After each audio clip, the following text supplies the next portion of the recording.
queridos amigos y amigas que están acompañándonos y que nos han acompañado durante los últimos 3 meses en la plataforma de Lima Lee. Tengan todos ustedes muy buenas tardes. Hoy es un día especial. Hoy vamos a culminar con este ciclo de diálogos con escritores iberoamericanos que son autores de la colección iberoamericana de poesía que está publicando el programa Lima Lee de la municipalidad en alianza con el Festival Primavera Poética. Este año decidimos hacer un festival distinto, una primavera poética que, debido a la pandemia, que la poesía puede ser más fuerte, y nosotros decidimos, con el equipo del festival y con el equipo de Lima Lee, realizar un evento que dure 120 días. Empezamos en el mes de junio con el lanzamiento de 20 libros digitales, continuamos en julio con 24 y estamos culminando esta tercera serie con 21 títulos. Hoy vamos a dialogar con un escritor a quien nosotros leemos y queremos muchísimo. Tuve el placer de conocerlo el año 2016. Hoy, por la pandemia, podemos comunicarnos a través de estas redes, pero como él mismo lo dijo en alguna entrevista del año pasado, hace algún tiempo se dijo que la poesía y los libros morirían. Sin embargo, las letras se han montado a la tecnología. Internet y las redes sociales le han dado un gran impulso a la producción, manifestó Gabriel Chávez Casasola para una entrevista el año pasado que le hicieron en Bolivia. Efectivamente, hoy estamos con Gabriel Chávez Casasola, nuestro hermano de la República de Bolivia, con quien vamos a cerrar este ciclo de diálogos. Por motivos muy personales, no pudimos realizar la transmisión con Chir Villalba de Paraguay y con Ernesto González Barner de Chile, pero son escritores a quienes también queremos escuchar. Vamos a tratar de coordinar para poder reprogramarlos y de repente la primera semana de septiembre podemos tener un diálogo con Chir o con Ernesto, viceversa. Pero lo importante es que tenemos los libros de los 65 poetas, pueden ustedes leer el libro de Ernesto González Barner, que es un gran poeta chileno de nuestra generación, pueden leer el libro de Chir Villalba, que es una gran poeta paraguaya también de nuestra generación, y hoy, por supuesto, pueden leer, descargar y escuchar a Gabriel Chávez Casasola, nuestro hermano de la República de Bolivia, con quien vamos a conversar durante los próximos minutos. Querido Gabriel, buenas tardes, bienvenido a Lima Lee y bienvenido a un ciclo que no se cierra en realidad, ¿no? Que es una especie de puerta para empezar a fortalecer lo que hasta el momento hemos creado gracias a la voluntad y a los esfuerzos generosos de poetas como tú han asistido a esta convocatoria de Lima Lee y de la Primavera Poética. Buenas tardes. Muy buenas tardes, Harold. Buenas tardes a todas las personas que nos siguen por las redes. Un gracias para ti, para todo el equipo de Lima Lee, del municipio de Lima, que ha hecho posible este ciclo, que como bien decía en la conferencia de prensa de presentación de esta última serie, de esta tercera serie de la colección, se ha convertido, lo decía el poeta mexicano Alí Calderón, en una especie de nueva biblioteca hispanoamericana de poesía. Y es para mí un honor estar presente aquí y estar cerrando precisamente las presentaciones que con esta presentación de esta antología que tú has preparado podamos cerrar este ciclo. Como tú dices, tampoco se trata de un cierre, es como la obra, ¿verdad?, que no se termina nunca, solo se abandona, después se vuelve a ella. Con la poesía tampoco se cierra nunca del todo nada, ¿no? Siempre se van a ir abriendo otras puertas y si no otras ventanas. Así es, querido Adrián, lo dices bien y efectivamente, y mira qué alegría poder conversar contigo, que además de poeta, eres también un incansable promotor cultural. De hecho, tú eres el curador del Encuentro Internacional de Poesía Ciudad de los Anillos. Por lo tanto, conoces, ¿no?, muy bien lo que significa hacer este tipo de esfuerzos. Y a mí me gustaría, antes de que entremos a Hoja de Vida, que es el libro que nos estás compartiendo y que ya está, repito, el enlace en este post, pueden descargarlo de modo gratuito. Vamos después a compartir la portada, Gabriel va a complacernos leyendo su poesía. Pero coméntame sobre algo que también leí en otra entrevista que diste esta vez para Salamanca, ¿no? Donde está ahí nuestro compatriota Alfredo Pérez Alencar, en el que tú decías que cuando un poeta no tiene mar, se inventa islas. Esa fue una expresión que me tocó y me gustó mucho. Eh, Coméntame, ¿no? Sobre qué más inventa Gabriel Chávez Casasola para tratar de resemantizar desde el lenguaje su obra poética. Bueno, yo creo que el poeta, más que inventar, me gusta decir que canta y cuenta. Y en mi caso, ¿qué canto y qué cuento? Estoy parafraseando a Octavio Paz en un texto célebre que suelo compartir además en mis talleres de poesía, un texto que está en el libro La Otra Voz, que es una recopilación de ensayos y artículos de Paz que ha tenido menos difusión que otras obras suyas, que sin embargo me parece que tiene reflexiones capitales sobre la poesía contemporánea. Digo, mi poesía canta y cuenta, por ejemplo, cosas pequeñas, cosas domésticas, cosas cotidianas. Yo, con los años, bueno, uno cuando es más joven se espera que ocurra el milagro, ¿verdad? Que algo suceda, algo súbito, o uno mismo lo busca, uno va buscando prodigios. Pero Borges lo dice en su arte poética, ¿no? Que cuentan que Ulises, harto de prodigios, lloró de amor al divisar su Ítaca, verde y humilde, el arte es esa Ítaca de verde eternidad, no de prodigios. Pero claro, de eso hay que darse cuenta, no cuando uno está emprendiendo el viaje, porque si no, no lo emprendería, sino cuando tal vez se comienza a retornar. Y para mí, los prodigios están en lo cotidiano. He descubierto que no los miré, no fui capaz de verlos muchos años de mi vida, y esos prodigios a veces están en la casa, en el pan, en la cocina, en el jardín, en la calle, en los amigos y por supuesto en los libros. Pero también, porque es muy difícil hablar de la propia obra, son los lectores, los críticos que con el tiempo van diciéndote lo que tú dices, porque uno lo hace de forma no premeditada. También creo que hay una constante, y esa constante tiene que ver con la muerte, ¿no? De algún modo todos los seres humanos le tememos, es una presencia que está ahí, ¿no? Y que algún momento va a tocarnos. En esta época en particular creo que ese temor, la incertidumbre relacionada a ese temor, hace que la mayor parte de los seres humanos hayamos vuelto a ocuparnos de ella. Pero algunos poetas probablemente por nuestra sensibilidad, por nuestra manera de sentir o de pensar, nos ocupamos sobre la muerte. Entonces, creemos que en este caso la poesía puede no ofrecer respuestas, que probablemente eso no le toca, pero sí la poesía puede ayudar a hacernos preguntas, ¿no? Ayudar a hacernos preguntas acerca de la muerte, acerca de la vida. Está ligada, creo yo que es además un quehacer de trascendencia, está ligada a las grandes preguntas que el ser humano se ha hecho y que no siempre la ciencia ha podido responder. Quién sabe, más bien la religión, la filosofía las responden, pero de otro modo, de un modo distinto al de la poesía. Entonces creo que este es el horizonte que tiene mi poesía, pero ¿de qué manera, digamos, despistar a la muerte? Hacerlo más bien a través de no solo la palabra, sino la memoria. Porque la memoria es lo que nos constituye como individuos. La memoria es lo que hace que seamos lo que somos. Si olvidamos, dejamos de ser. Memoria e identidad van indisolublemente unidas. Entonces, la persistencia del individuo, la persistencia del yo en el tiempo, inclusive más allá de la muerte, puede estar ligada a cómo deja un registro de esa memoria. Entonces, yo creo que la poesía, algo de lo que hace es precisamente dejar registro de la memoria, es dejar huella de que los seres humanos pasamos por la tierra. Y también por eso cuando uno en algún momento escoge un tema para un poema, cuando uno escoge tratar algo en un texto, tiene que ser muy responsable porque sabe que está en ese momento, está sacando algo del río del olvido, es decir, del río de la muerte, y se lo está proponiendo a los lectores más bien para que de alguna manera, como una obra en un museo, ¿no? Quede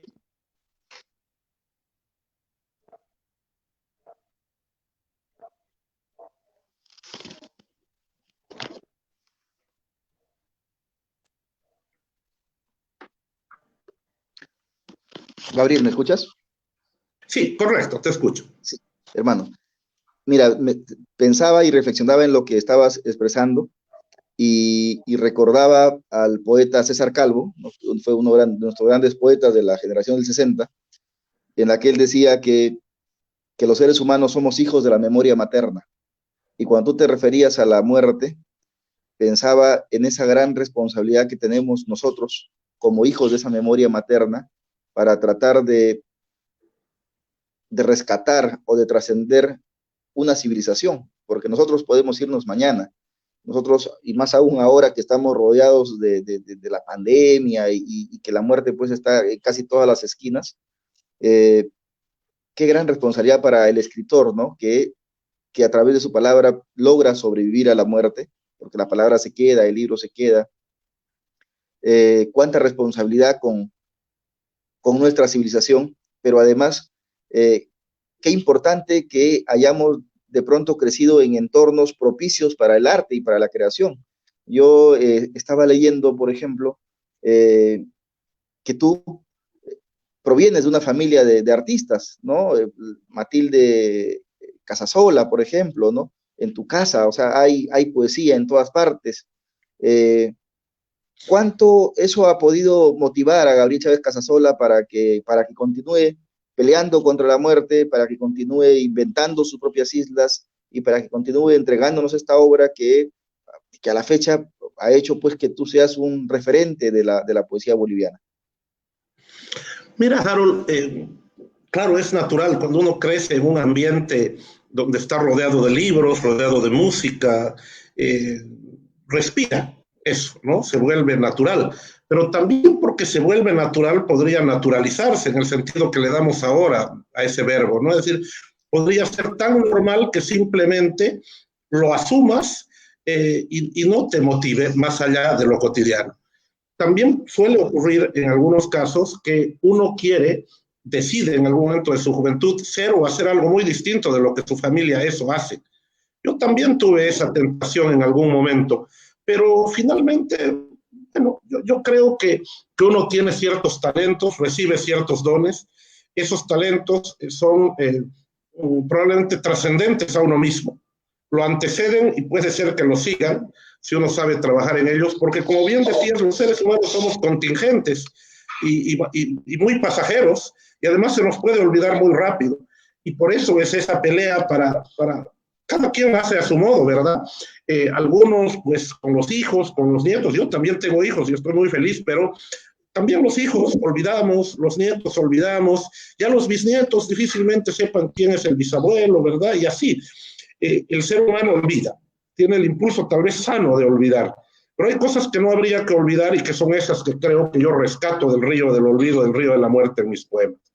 Pero a la vez siento que esa gran responsabilidad no se encadena en realidad una larga fila es decir, es como si alguien te pasara la antorcha y luego tú se la pasas a otro, ¿no?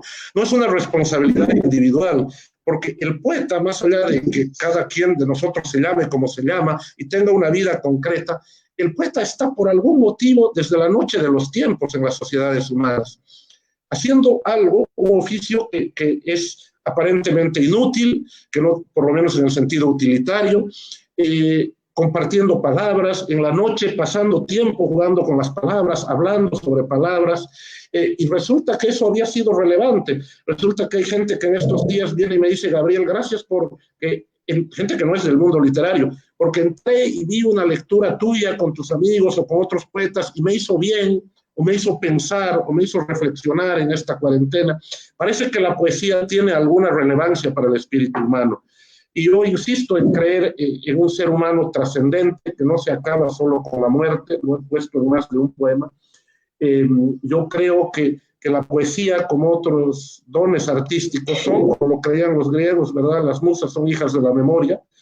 Yo creo también que eso está conectado, lo decía, memoria e identidad, y por eso estos talentos, estas artes, de algún modo, no solo van dejando a las futuras generaciones la memoria, que probablemente no importe, de un individuo que se llama A o B, sino la memoria de una cultura, la memoria de una generación, la memoria de una civilización. Por eso es tan triste cuando, por ejemplo, en un país como en Bolivia, que tiene muchos pueblos indígenas pequeños en el oriente boliviano, o en otros países que tienen este rasgo, te enteras que ha habido un pueblo indígena que tiene uno o dos hablantes y muere uno. Llega al séptimo peldaño de la clasificación de las lenguas, cuando se van a extinguir. Y cuando muere una lengua, muere un mundo. Cada uno de nosotros es, a nuestra manera, una lengua, un idioma. Cuando moriremos, morirá una manera de mirar el mundo. Y quién sabe, la poesía lo que trata de hacer es rescatar esa manera e inscribirla en la larga cadena de las memorias que forman parte luego, la memoria de la cultura, la identidad colectiva de una sociedad. Por eso yo siento que cuando hablo de la memoria que rescato, no es la de Gabriel Chávez Casasola, sino es, por ejemplo, la de mi generación, la de la gente de mi edad, la de los bolivianos de mi edad, la de los latinoamericanos, debería decir, todos aquellos con los que me siento emparentado, la tribu de la cual formo parte. La tribu, ¿no? Y qué hermoso suena, ¿no? La tribu, qué expresión tan poderosa, ¿no? Y pensar en nuestra tribu como para intentar en este momento ayudar a que resista. Tú hablabas también de algo que yo siempre lo tengo muy presente en todo lo que escribo, que es la identidad. ¿Cómo forjar una identidad? Si bien es cierto, tenemos el lenguaje como vaso comunicante o como puente o como vínculo, en un tiempo tan convulso en el que, a pesar de que estamos hechos por la misma cantidad de huesos y porque tenemos de repente los mismos problemas sociales, a su vez podamos ser tan distantes a veces, ¿no? Y tan distintos. La poesía allí, ¿qué papel podría cumplir, Gabriel? Bueno, yo creo que esa es una de las tensiones creativas maravillosas que tiene el ser humano. Nosotros en general estamos en una zona intermedia entre muchas cosas, ¿no? Hay un poeta boliviano al que admiro mucho, Eduardo Mitre, que él suele reflexionar sobre esto, pero sobre todo tiene un poema que aparentemente habla de las puertas, de una puerta, y dice que la puerta es una frontera y que los humanos sí y no somos como la puerta, porque ¿qué somos sino una frontera entre vida y muerte, odio y amor? Yo siento que el ser humano es fronterizo entre lo animal y lo espiritual, entre el instinto y la razón, es fronterizo dentro de sí mismo, entre su adentro y su afuera, entre la infancia y la vejez, entre el nacimiento y la muerte, y que el poeta escribe desde esa frontera, desde ese que es el borde también de un precipicio. Y en esa medida construye su identidad casi como el funámbulo que camina por el que camina por el hilo muy delgado de la cuerda que está sostenida sobre el aire, ¿no? O también, como quería Morgan, por el filo de una navaja, ¿no? Que es una navaja hecha de palabras en el caso del poeta. Yo creo que en esas tensiones, como por ejemplo la que hay ahora entre el individuo y la comunidad, todos nosotros ahora encerrados, ¿verdad? El emblema de esta época, probablemente la foto de esta época, aparte de aquellos seres humanos por los que estos meses hayan sido sinónimo de dolor, de muerte, para nosotros van a ser estas pantallitas, que son como ventanas desde donde miramos el mundo. Pero estamos aquí en el fondo también solos, cada uno consigo mismo, como quien nace, como quien muere, como quien va al amor, como quien va a la guerra, solos. El poeta está solo cuando crea, pero lo maravilloso es que el poeta también es una frontera, el libro también es una frontera entre el poeta que lo escribe y el lector que lo recibe, porque luego, al recibirlo el lector, en él el poema cobra otra vida, distinta de la que nosotros le hemos atribuido o hemos puesto en ella. Esa semilla, eso que en el lenguaje en Santa Cruz de la Sierra, en Bolivia, donde yo vivo, le decimos ese jisunú, eso que uno pone que es como la levadura, como la semilla, que luego en la mente del lector va a ser otra cosa. Y tú sientes que simplemente has estado ahí, entre la vida que vives y la vida que otro va a vivir. Pensaba también en encontrar diálogos entre lo que nos estás diciendo con lo que se está escribiendo en Bolivia. Nosotros hemos tenido la oportunidad de publicar de esa colección a Homero y también a Benjamín Chávez, ¿no? Benjamín Chávez, y esperamos que para una próxima edición podamos contar con con poetas mujeres, ¿no? Que ustedes las tienen y hay pues poetas de primer nivel, pero como lo decíamos también al inicio, este es un día en el que empieza algo y creo que mucho de ese compromiso que empieza es, por supuesto, también ir, ¿no? Tras esos libros que nos gustaría compartir de las poetas bolivianas. En ese sentido, me gustaría, Gabriel, que tú, que eres un hombre que dicta talleres, que eres curador de un festival de poesía, que estás muy cerca de lo que se escribe en Bolivia, coméntame un poco sobre la poesía de las poetas bolivianas. Me gustaría que eso se sepa aquí en el Perú porque acá tenemos muy buenas poetas y creo que siempre es importante saber. Carlos Aldazábal, por ejemplo, en el diálogo que tuvimos respecto a la poesía argentina, nos mencionó como a 30 poetas mujeres, que claro, para muchos fue una sorpresa porque conocemos, ¿no? A Diana Vélez y los referentes que tiene la poesía argentina, pero siempre es bueno saberlo por parte de quienes son protagonistas activos y dinámicos de lo que sucede en sus entornos. Me gustaría, querido Gabriel, escucharte un poco sobre, ¿no?, las poetas bolivianas. Mira, lo primero que me parece valioso es que en una colección, ¿no?, que además auspicia la municipalidad de un país hermano y tan cercano a Bolivia como es el Perú, estemos recogidos varios autores bolivianos. Pero además que tengamos estos puentes entre dos países que inclusive en algún momento fueron un mismo país, ¿verdad? La Confederación Perú-Boliviana, pero que compartiendo además gran parte de frontera y de historia común, no siempre nos conocemos en nuestra literatura.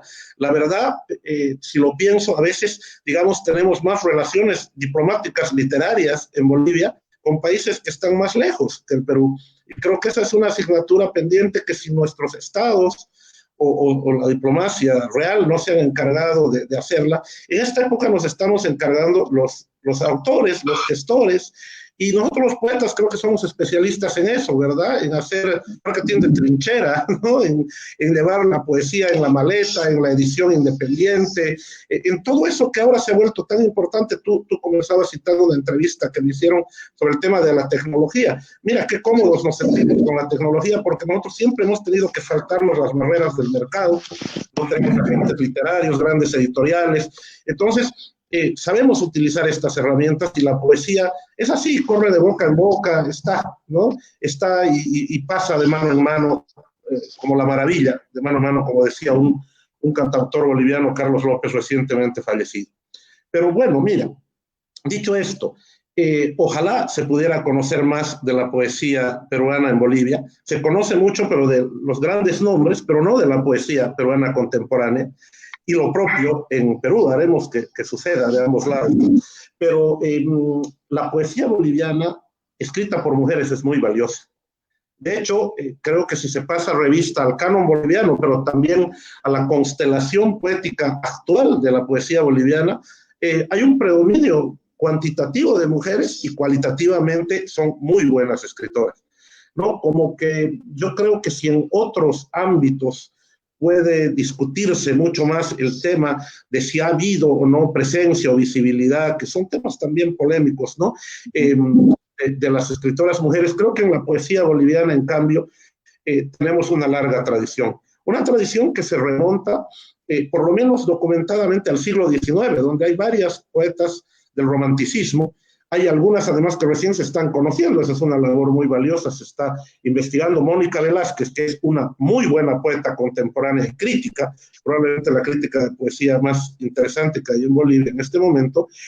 Mónica está haciendo un trabajo con las poetas y los poetas del siglo XIX.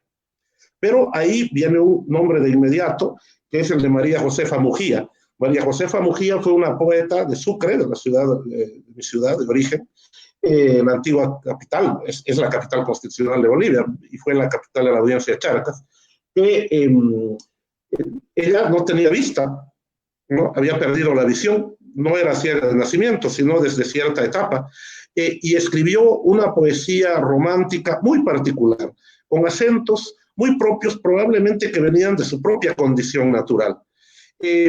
María Josefa Mujía es una gran figura de esa etapa. Adela Zamudio, a principios del siglo XX, va a escribir una poesía que, cuando uno la lee, salvo tal vez por el formato clásico, bien podría ser la poesía que esté escribiendo una poeta feminista contemporánea, ¿no? Una poeta con mucha fuerza, tuvo mucha polémica en su momento con la sociedad de su época, chocó con la sociedad de su época, y creo que ahora sigue siendo un referente para muchos temas en Bolivia. Hay nombres de poetas nacidas en las primeras décadas del siglo, como Yolanda Bedregal, el Premio Nacional de Poesía de Bolivia, que lamentablemente no se ha entregado últimamente, está en crisis ese premio, pero lleva el nombre de Yolanda Bedregal, de una poeta mujer, ¿verdad? Y hay la gran poeta social boliviana Alcira Cardona Torrico. Y luego ya en la generación de los 40, que es una generación de poetas en su mayoría vivas y poetas vivos, en la generación de los 40 están Eduardo Mitre, Pedro Chimose, ¿verdad? En esa generación están Matilde Casasola, Blanca Vitürter, que falleció, Nora Zapata, Blanca Garnica, y a partir de ahí hay nombres muy importantes en cada generación. Voy a decir algunos a riesgo de cometer omisiones, pero yo creo que a veces es preferible pecar por exceso que por defecto, ¿verdad? Así es, así es.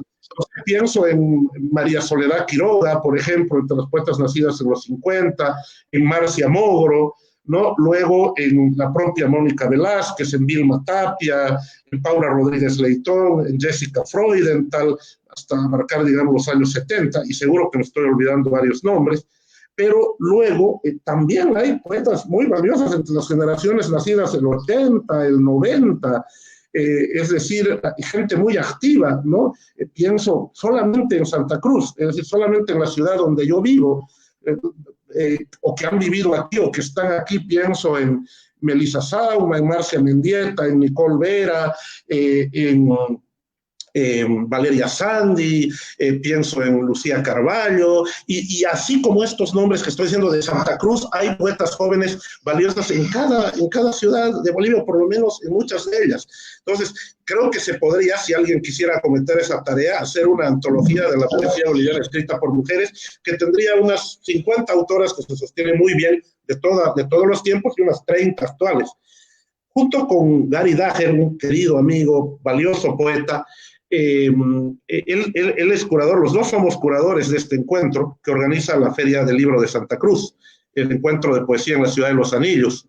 Y un año hicimos el experimento, hicimos la aventura, junto con los organizadores, de hacer uno de nuestros encuentros solo para mujeres. Y reunimos a las voces más poderosas de la poesía boliviana viva escrita por mujeres. Siempre faltaron algunas, pero creemos que es algo que vale la pena que se comparta. Y mira, pensándolo ahora a partir de tu pregunta, quién sabe, valdría la pena armar una antología así. Mira, que yo creo que sería además muy necesario, ¿no? Para también entender el proceso de lo que es la poesía boliviana, ¿no? Visto desde la sensibilidad de las poetas mujeres.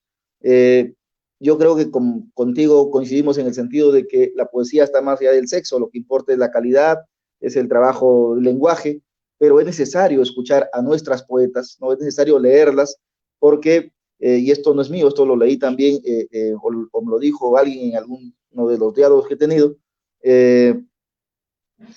una cosa es la sensibilidad del hombre, ¿no es cierto? Y otra cosa muy especial y casi como de filigrana también es la sensibilidad de la mujer. Y claro, por supuesto que allí hay algo que se tiene que reinterpretar y que leer, ¿no? Para entendernos, sobre todo.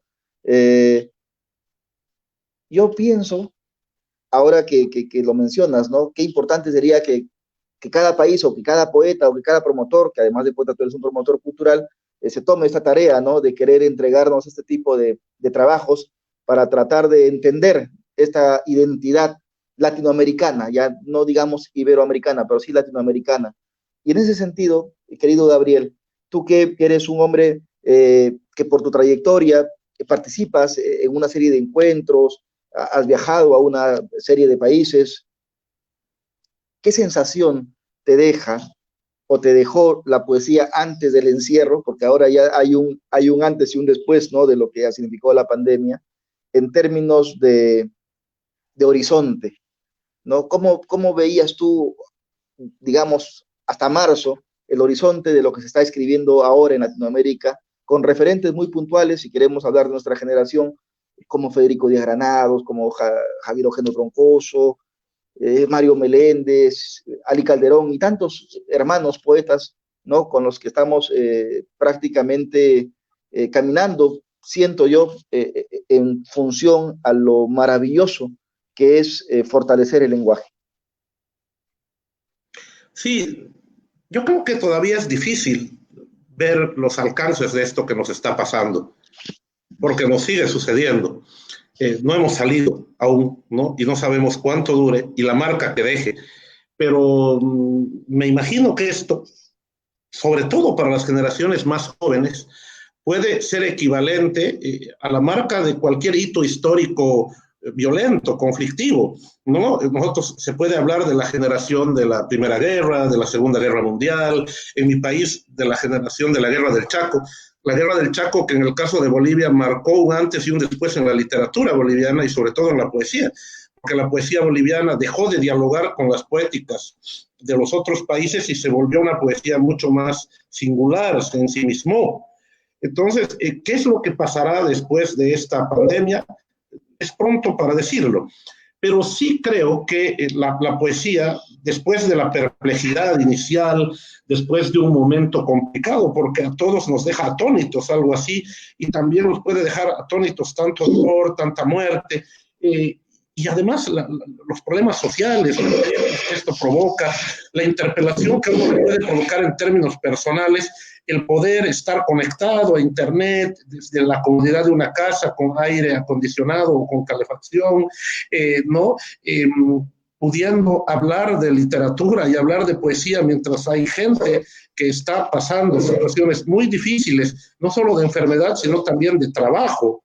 Todo esto uno le interpela. En mi caso, por ejemplo, yo quedé un buen tiempo un poco atónito, paralizado, pero luego uno comprende, por lo menos yo comprendo que la poesía, y me hice estas preguntas y luego las expresé también en reflexiones públicas, en la columna de un periódico, en mis talleres y mis intervenciones, yo realmente me puse a reflexionar, es decir, ¿tiene sentido hacer esto? ¿Tendrá sentido hacer poesía, hacer este oficio en este momento, en esta circunstancia?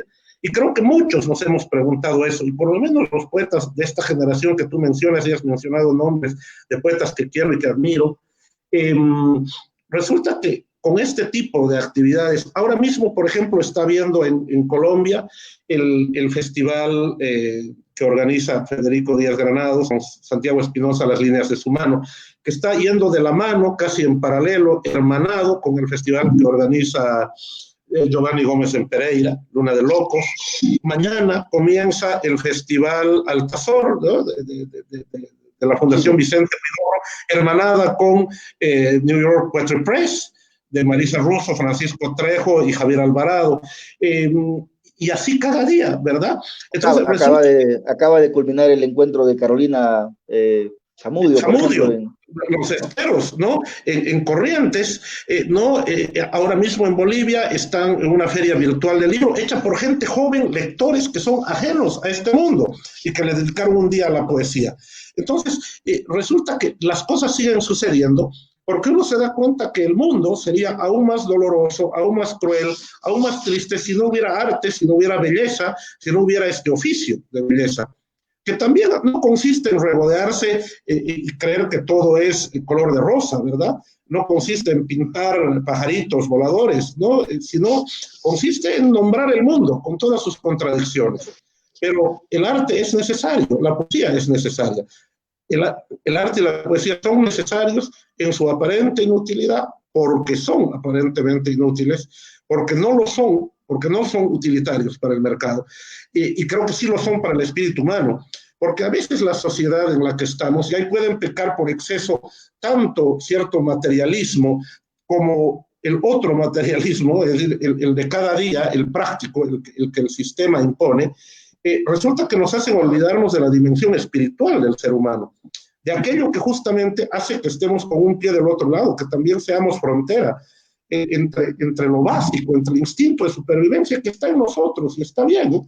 Pero también aquella pretensión, ese anhelo de absoluto, tal vez nostalgia de absoluto que tenemos desde siempre, como si de alguna manera, y como lo pensaron los griegos y como lo pensaban y lo piensan distintas religiones, como si hubiéramos sido expulsados de algún jardín Los poetas sabemos que sí, porque el jardín del que nos expulsaron es la infancia, ¿verdad? Pero no hablo en esos términos, sino en términos más absolutos. Siento que esto tal vez nos puede ayudar, esta pandemia, esta situación, como todas las situaciones de crisis vitales, existenciales, esta vez comunitaria, no individual, debería poder ayudarnos a volver los ojos hacia la trascendencia, hacia lo que en verdad importa. Hacía falta que saliéramos tanto, hacía falta que compráramos tanto, los que, por ejemplo, estamos en cierto segmento que lo hace. Y me pregunto, inclusive en poesía, ¿hacía falta que viajáramos tanto? ¿No? Yo quiero creer que sí, porque yo amo viajar, amo los festivales, pero creo que es un tiempo para preguntarse todo. Y en el caso de los poetas, también saber volcarnos hacia nuestro interior, examinarnos, examinar lo que estamos haciendo. Y creo que la generación que tú mencionas, somos una generación que bueno, estamos aquí y creo que equilibramos ambos aspectos, pero siento que la gente más joven hay a veces el riesgo de priorizar la difusión sobre la producción. La difusión está muy bien, pero tiene que estar acompañada por una fuerte producción. Es decir, la difusión sin obra no tiene sentido, pero creo que también nos damos cuenta que la obra sin difusión reduce mucho sus posibilidades de alcance y que el ser humano necesita que llegue a él la obra. Entonces, podemos quedarnos con nuestros poemas en casita, pero si hacemos estas lecturas, aún a sabiendas de que habrá quien diga, ¿cómo hablan de poesía en estas circunstancias? Bueno, todas las circunstancias son buenas para hablar de poesía y todas son malas, y todos son el mejor de los tiempos y el peor de los tiempos, lo dijo Dickens. Pero si basta que uno de nuestros poemas, no uno de nuestros libros, uno de nuestros poemas toque a un solo ser humano y haga que salga de él de un modo distinto al cómo entró en esa película, o en ese poema, o en esa obra de arte, nuestra existencia habrá estado de alguna manera justificada.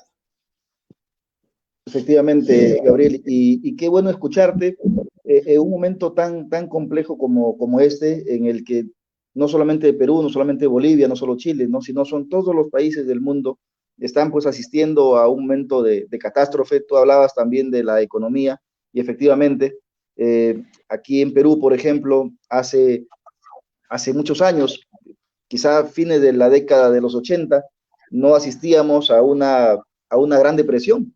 O sea, lo que está sucediendo económicamente en nuestro país, tanta gente que ha perdido la vida, tanta gente que se ha quedado sin trabajo, gente que está en la calle, es una situación de catástrofe en la que considero que este tipo de reflexiones que vienen de poetas como tú, con esa sensibilidad y sobre todo con esa empatía, ¿no?, por lo que sucede en su contexto, son muy necesarias. Yo siempre digo que la poesía de resistencia, y lo digo porque considero que la palabra en sí es sanadora también. O sea, sin ánimo de pretender tener algún tipo de poder místico, ¿no? Pero la palabra en sí es sanadora. Y otro hecho importantísimo, que también si nosotros nos ponemos a mirar a nuestro alrededor, somos en realidad una generación que nació sin paradigmas. O sea, la generación 60 tenía sus propios paradigmas, el 70 tenía sus paradigmas, pero los poetas que empezamos a publicar en el 90, en el 2000, al contrario, más bien somos una generación en la que los paradigmas se cayeron, y probablemente este momento nos sirva para intentar levantar a los paradigmas que sostengan pues este milenio que recién empieza. Yo voy a compartir, querido Gabriel, tu biodata. Hay mucha gente que está conectada. Los amigos sabemos quién es Gabriel Chávez Casasola, pero quiero compartir para los lectores, para los nuevos lectores, para quienes están asistiendo a la plataforma de Lima Lee, quién es este señor escritor con el que estamos esta tarde dialogando. Gabriel Chávez Casasola nació en Sucre, Bolivia, en 1972. Es poeta, gestor cultural y periodista, considerado una de las voces imprescindibles de la poesía boliviana y latinoamericana contemporánea. Sus libros de poesía están publicados en 12 países de América y Europa, ha sido traducido a 10 idiomas. Entre sus obras se encuentran El agua iluminada, publicado el año 2010, La mañana se llenará de jardineros, el año 2013, Multiplicación del sol, el año 2017, varias antologías de su poesía, como por ejemplo Il canto di Cortile, ha sido publicado en Italia, traducido por Emilio Coco. Tiene otro libro traducido por Jean Portante en Francia. Recibió la medalla al mérito cultural de Bolivia y el premio editorial al mejor libro del año, entre otros premios. Es consejero de la Fundación Cultural del Banco Central de Bolivia, docente de escritura creativa, curador del Encuentro Internacional de Poesía Ciudad de los Anillos y dirige el taller de poesía Llamarada Verde en la ciudad de Santa Cruz, donde reside. Esta es parte de la trayectoria de Gabriel Chávez Casasola, el poeta que nos ha entregado Hoja de Vida, ¿no? Este libro que hoy estamos compartiendo y que, repito,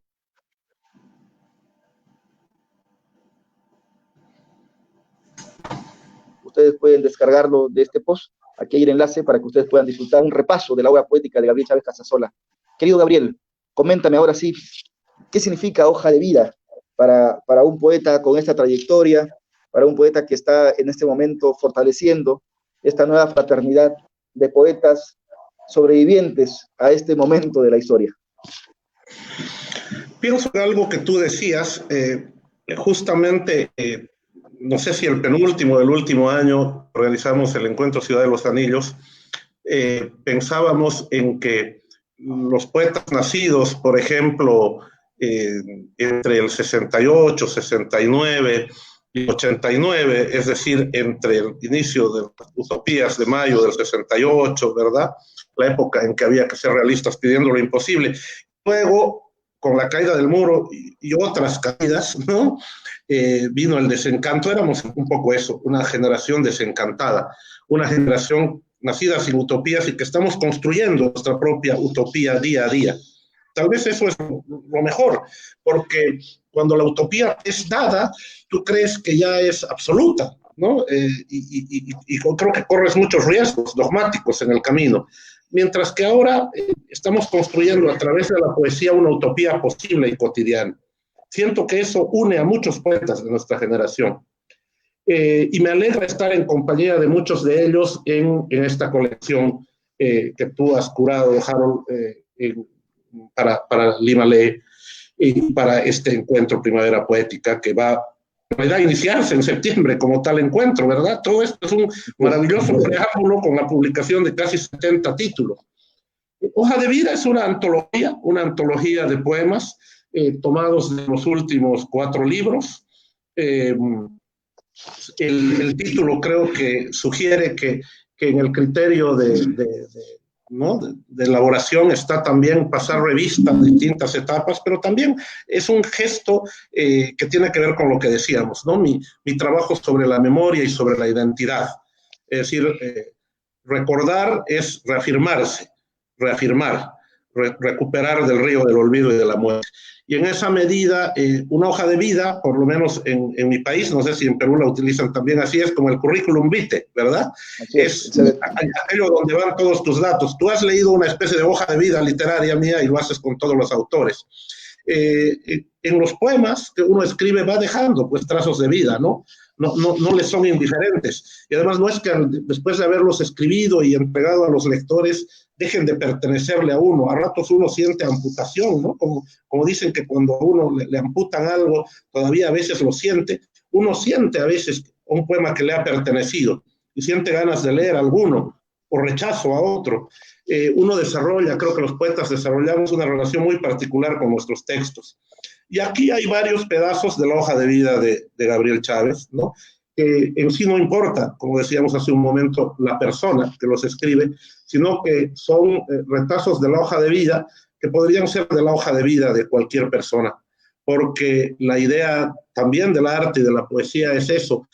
La trascendencia no solo tiene que ver con el trascender el espacio, trascender al tiempo, trascender la muerte, sino trascender lo individual hacia lo colectivo, hacia lo universal, y viceversa, que lo universal, lo colectivo pueda anclarse en lo individual.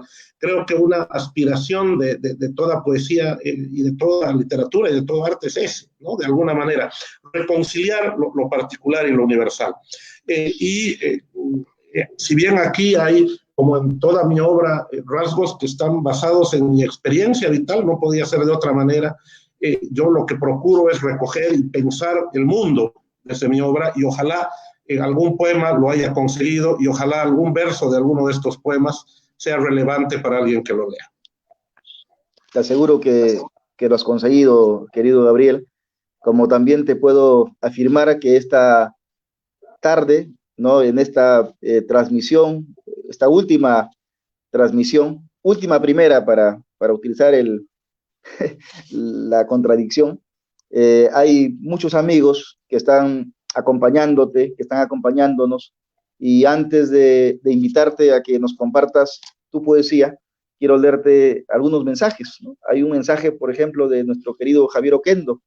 Dice que intuye que va a ser un buen diálogo, lo dijo temprano. Espero que hayamos estado, bueno, al menos yo, a la altura de mi invitado.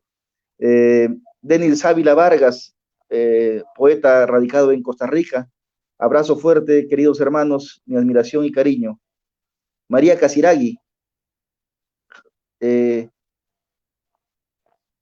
gran abrazo de Guaira para Gabriel de Guaira Castilla. Ada Zapata, saludos desde Bolivia. Carolina Zamudio también envía sus abrazos. La poesía rescata algo del río del olvido. Maravillosa definición, querido Gabriel, dice Daniel Ayoroa Taborga. Sin duda, Gabriel es un referente de la poesía latinoamericana. Celebro su poesía como también su amistad, dice Carolina. Grata entrevista con el extraordinario Gabriel Chávez Casasola, Marti Arauzo de Perú. Saludos, Gabriel, Randall Roque. Abrazo inmenso, querido Gabriel. Qué emoción verte y escucharte de vuelta. La mañana se llenará de jardineros, le dice Santiago Espinosa. Qué lindo escucharte, Gabriel. Tania Monge. Saludos, Gabriel. Dios ha sido generoso con el talento de la poesía. Que Dios te bendiga. Un saludo desde el oriente boliviano, Santos Rodas. Dora Campero, don Gabriel, aquí presente, escuchándolo. Juan Suárez Proaño, qué alegría escucharte como siempre, Gabriel. Valeria Sandy, felicidades, querido Gabriel.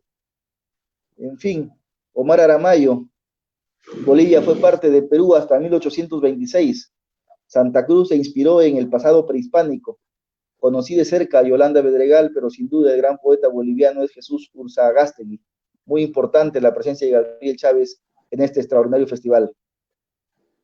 Hilda Mundi, la poeta vanguardista, es una verdadera maravilla, dice Omar Aramayo. Así es. Maravilloso diálogo, en su faceta de gestor cultural y en complicidad con Óscar Pucci Gutiérrez hizo que la poesía engalanara la jornada inaugural de la primera Feria Virtual del Libro de Santa Cruz, dice Educación Intercultural Bolivia. Saludos a los poetas, Carlos Aldazábal de Argentina. Interesantes reflexiones de Gabriel Chávez Casasola, Percy Ramírez, poeta peruano. Es bello escucharte, Gabriel, Gaby Ponce de Ecuador. En fin, puedo pasarme toda la tarde leyendo una gran cantidad de comentarios. Placer escucharte, Gabriel, Marisa Cascallares, y tantos amigos que se han convocado para escucharte, Gabriel, y amigos a quienes estoy seguro que ahora tú vas a complacerlos, por supuesto, con la lectura de tu poesía. Uno se emociona al saber que hay tantos amigos, porque detrás de cada uno de esos nombres conozco a la mayoría, ¿verdad? Detrás de cada uno de esos nombres hay un ser humano, hay una historia compartida. Hace no mucho murió un hombre muy interesante, Pedro Casaldáliga, Pere Casaldáliga, poeta y obispo en el Amazonas brasileño, y él decía cuando muriese, ¿no? En esa cosa que podríamos llamar el juicio final, ¿no? Aunque el nombre no es el más adecuado, ya San Juan de la Cruz decía que en ese momento se nos juzgará sobre el amor.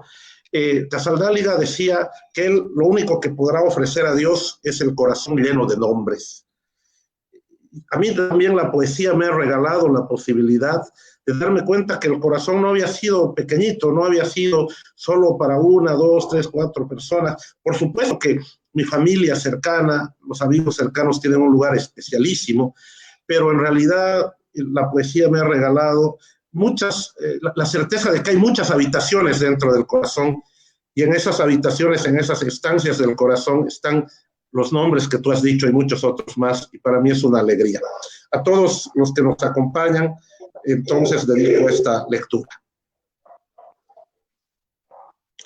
Se busca. Si alguien hubiera encontrado un libro de los cantos de Ezra Pound de color verde eléctrico, extraviado en la carretera antigua entre el Valle Central y el Altiplano, una noche de julio de 1992, si alguien tuviera ese ejemplar con poemas preciosamente traducidos, como aquel en que habla de los dedos de una mujer que parecían una servilleta japonesa de papel o aquel otro de Rihaku sobre la vieja esposa del mercader del río. Tú viniste con zancos de madera jugando a los caballos, caminaste junto a mi asiento jugando con ciruelas azules. Que estuviera en la biblioteca de alguna persona, ese volumen con una fotografía de Ezra, con todas las arrugas, comisuras, todas las cicatrices de la incomprensión cuyo reverso es la locura. Si lo tuvieras tú, jamás lo hubieras abierto y al leer esto, decidieras hacerlo y encontraras adentro, entre dos páginas, tal vez marcando Portrait d'une femme, que me recordaba a una novia de entonces. Si encontraras una ingenua estampa de la Virgen Niña con su niño en monocromo azul cerúleo, con una oración al dorso que repetía cuando era feliz o estaba triste, en la edad de la alegría verdadera y de la vera tristeza. Si encontraras ese libro, habrías hallado el muñón de un alma, algo que me extravió. No sabes lo que vale para mí ese ejemplar de los cantos. Si lo encuentras, puedes quedártelo, pero la estampa, si aún está ahí, remítemela, por favor. Los libros se extravían y se encuentran, pero el asombro o la fe, que es lo mismo, se pierden para siempre. Hubo una hora iluminada por el sol y los más altos dioses no pueden jactarse de nada mejor que de haber contemplado a su paso esa hora. En esta u otras vidas tendrás tu recompensa. Quiero leer ahora el poema que le da nombre al libro, que es Hoja de Vida, que es un poema que no se ha publicado mucho, no se ha antologado mucho y que me parece que puede ser interesante de compartir. Pero antes quiero leer este otro, que tiene que ver con lo que estábamos hablando y con mi visión de la poesía. El pie de Eurídice. Piensa un momento en el pie que como un fruto ópimo, terso, deleitable, posa Eurídice en el territorio de la luz, antes de que el abismo la devore, sombra fundida en otra sombra, en el momento en que Orfeo osa mirarla. Piensa ahora en el otro pie de Eurídice, aquel que como un fruto oscuro el sol no baña sino el agua de Aqueronte, en el pie que mordiera la serpiente, el que se queda atrás y que la arrastra, el pie mortal. ¿Acaso la poesía es una Eurídice tendida como un arco entre las zonas de la luz y de la sombra que están dentro de Orfeo? Ocurre breve cuando el poeta osa mirarla, verse a los ojos y porque la mira deja de estar. Tal vez muchas otras cosas son Eurídices. Nosotros, entre la sabiduría y el deseo, la memoria y el olvido, el adentro y el afuera, o todo lo que existe entre las reminiscencias del ser y del no ser. Y ahora Hoja de Vida. 75 gramos, tamaño carta, tanto por tanto, y letra monotype cursiva 10 para decir que naciste el año que estrenaron Solaris, que tu nombre es tu nombre, lo que hicieron de ti en 12 años, lo que hiciste de ti en otros 7, y en lo que llevas de vidas in the world, con Welcome to the Machine y todo eso, en una página que da exacta idea de lo que construiste en ese transcurrir, mas sin embargo poco o nada revela de cuánto aniquilaste o dejaste estar, ni de aquel niño que con ojos de asombro contemplaba las constelaciones. Y finalmente, la equivocación. Escucho girar la tierra en el Museo de Ripley, no el silencio de los astros, no la música de las esferas. Un ruido atronador como de miles de voces lanzadas al viento a una velocidad terrible, inconmensurable. La verdadera voz del mundo, su quejido sinfónico, no el susurro de Júpiter, el silbido de Marte. Nuestras gargantas, polifonía de soledades, atraviesan el universo y dicen de la estupenda equivocación de Dios al crearnos. Gracias. Querido Gabriel, muchas gracias por este diálogo, gracias por tus reflexiones, gracias por ese programa que nos has dado sobre lo que está pasando en Bolivia con su literatura y sobre la responsabilidad de los poetas en un contexto como este. Estamos llegando, repito, al final de estas transmisiones, que son en realidad el preámbulo de lo que será la primavera poética, que empezará en el mes de septiembre. Ya vamos a comunicar los días en el que los 64 poetas que han participado durante estos 3 meses van a estar reunidos ya compartiendo mesas de lectura, en la que por supuesto habrá una mesa dedicada a poetas jóvenes, porque creo que es necesario también conocer lo que nuestros más jóvenes están escribiendo. Entonces van a ser 6 días de festival en septiembre, con la participación de los 64 poetas que han entregado generosamente cada uno de ellos un libro para la colección que ha publicado Lima Lee, una mesa de poetas jóvenes, con el apoyo, por supuesto, de la Municipalidad de Lima, el programa Lima Lee, y yo antes de despedir esta transmisión, que es la última, insisto, de estos 3 meses de diálogos con maravillosos poetas de 17 países, quisiera nuevamente agradecerle a Florentino Díaz Ahumada, poeta peruano, presidente de la Comisión de Educación, Cultura y Deportes de la Municipalidad de Lima, a Juan Pablo de la Guerra, por supuesto, él es el actual gerente de Educación y Deportes, a Alejandro Vargas, que era jefe de Lima Lee, quien nos abrió la puerta para poder empezar con este maravilloso proyecto, a Celeste Sursa, la actual jefa de Lima Lee, quien no tuvo ningún tipo de duda de seguir apoyando el proyecto, ¿no?, de la primavera poética, a Sixto Sarmiento, que es director cultural del Festival Primavera Poética, está explicando todo lo que estamos haciendo en nuestras diversas plataformas digitales. Contento y agradecido con todas estas personas que han hecho posible estas transmisiones. Por supuesto, al maravilloso equipo de Lima Lee, a Leo Collas, que ha estado a cargo de las portadas, a Miguel Juárez, que ha estado a cargo de todos los diseños de los 60 y tantos libros, de los 65 libros, a Katy Ortega, que ha estado a cargo de la web, a Melissa, que ha estado a cargo de las transmisiones, y a todo ese maravilloso equipo. Son 42 personas las que maneja el equipo de Lima Lee, con las que hemos hecho posible que publiquemos a estos 65 grandes poetas, 64 poetas que están participando, y por supuesto un libro en homenaje a Arturo Corcuera, con quien completamos esta colección de 65 títulos. Gabriel, nuevamente agradecido, creo que es una maravillosa forma de culminar con este evento que a la fecha ya va 3 meses. Recuerdo la segunda entrevista que tuve con Lice Espinosa, que fue la segunda entrevista, y le digo, faltan 64, le dije, diálogos, y me dice, nada más 64 diálogos, y me parecía increíble, y sin embargo, hemos logrado, ¿no?, dialogar con más de 60 poetas, y yo estoy muy contento con la generosidad de cada uno de ustedes, contigo, Gabriel, con Federico, con Carlos, con Carolina, con Mario, con Ali, con J. Mario Arbeláez, Beatriz Russo, Carmen Maroto, Montserrat Ducé, Rafael Sarabia. Son 64 poetas que están participando en esta colección que tú fortaleces, Gabriel. Son 64 voces que hacen una especie de coro, porque finalmente todos hablamos el mismo idioma. De repente los temas son distintos, la poesía es la misma, la música es distinta, ¿no?, pero el sonido llega como el aire, y el aire es el que respiramos todos. Así que gracias por permitirle a Perú, ¿no?, gozar del talento de todos ustedes.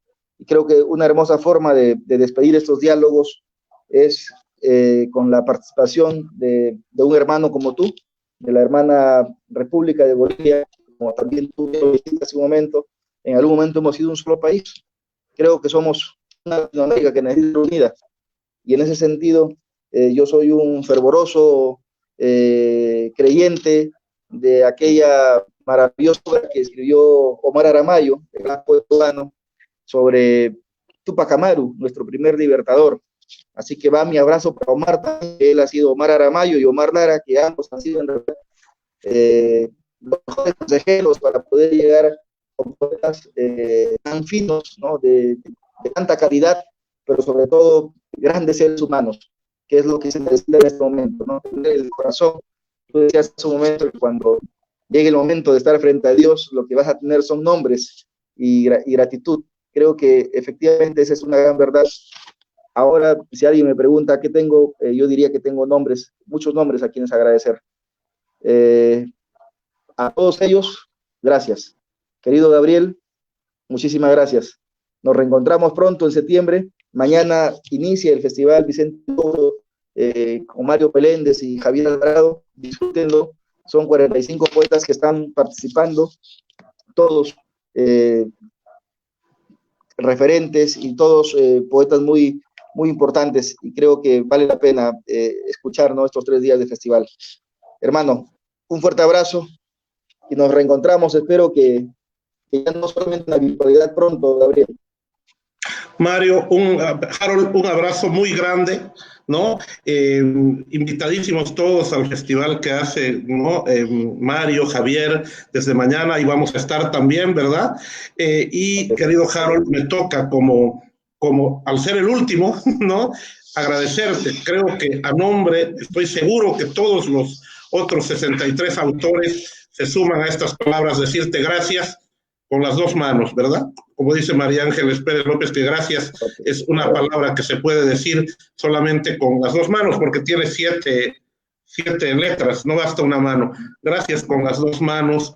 Ahora te quedará un cansancio tremendo, tienes que cargar energías para todavía la primavera que se viene, pero quedan para la poesía latinoamericana, boliviana, peruana, colombiana, argentina, de todos nuestros países, estos 64 títulos, que además están disponibles, gracias a la Municipalidad de Lima y al programa, están disponibles en digital y descargables de manera gratuita. Y es toda una biblioteca de poesía hispanoamericana, una biblioteca de poesía contemporánea hispanoamericana, más el homenaje a nuestro querido Arturo Corcuera, con quien pudimos compartir en aquella ocasión cuando estuvimos en el festival organizado por Renato Sandoval hace 4 años en Lima. Lima siempre ha sido conmigo muy generosa, ha estado soleada las veces que he ido, lo que me dicen que es excepcional.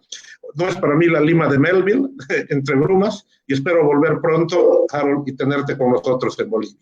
Gracias por todo lo que estás haciendo por la poesía y a las 42 personas que integran el equipo que hace esto posible. Gracias, querido Gabriel. Mi abrazo a los 64 poetas, en este abrazo que te envío desde esta, querido Gabriel. Gracias a Lima Lee. Nosotros retornamos en septiembre con el festival. Muchas gracias a todos quienes han dado su tiempo, han estado dejando sus mensajes, sus comentarios, a los lectores y a esta hermosa comunidad poética que ha ido fortaleciéndose durante estos meses adversos para el mundo, pero creo que de una gran prueba para todos nuestros corazones. Así que muchísimas gracias. Buenas tardes.